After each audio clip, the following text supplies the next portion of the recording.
শুভ সকাল। প্রতিদিনের pre market আপডেটে আপনাদের স্বাগতম। ডিএসইএক্স 10.09 পয়েন্ট বা 0.21% হ্রাস পেয়ে 4,736 পয়েন্টে স্থির রয়েছে। বাজার লেনদেনের পরিমাণ ছিল 236 কোটি টাকা, যা আগের লেনদেন দিনের তুলনায় 15.29% কম।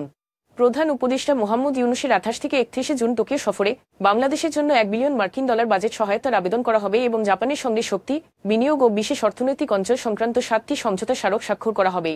কর্মকর্তারা জানিয়েছেন, সফরে সহজ শর্তে ঋণ, বর্ধিত পরিশোধ সময়সীমা এবং অবকাঠামো ও বাণিজ্যিক কার্যক্রমে জাপানের সহায়তা প্রসার নিয়ে আলোচনা হবে। ঈদ উল আজহার আগে অতিরিক্ত তারল্য বিনিয়োগ থেকে বিরত থাকায় ট্রেজারি বিলের সুদের হার রোববার বেড়েছে। ব্যাংকগুলো ঈদের জন্য অর্থ সংরক্ষণে আগ্রহী হওয়ায় এই ধারা লক্ষ্য করা গেছে। 91 দিনেরটি বিলের হার বেড়ে হয়েছে 11.69%, 182 দিনেরটি বিলের হার 11.85% এবং 364 দিনের হার 11.75%। ব্যাংকগুলোর অনীহা সত্ত্বেও সরকার বাজেট ঘাটতি মেটাতে টি-বিল নিলামের মাধ্যমে 7,500 কোটি টাকা সংগ্রহ করেছে।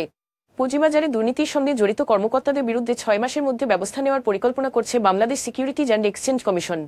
প্রধান উপদেষ্টার 5 দফা সংস্কার নির্দেশনার অংশ হিসেবে এই পদক্ষেপ নেওয়া হচ্ছে। নির্দেশনাগুলোর মধ্যে রয়েছে রাষ্ট্রায়ত্ত ও বিদেশি শেয়ার বিক্রয়, কর ব্যবধান বৃদ্ধি এবং বড় কোম্পানিগুলোর পুঁজিবাজার থেকে অর্থ সংগ্রহের সুযোগ তৈরি করা।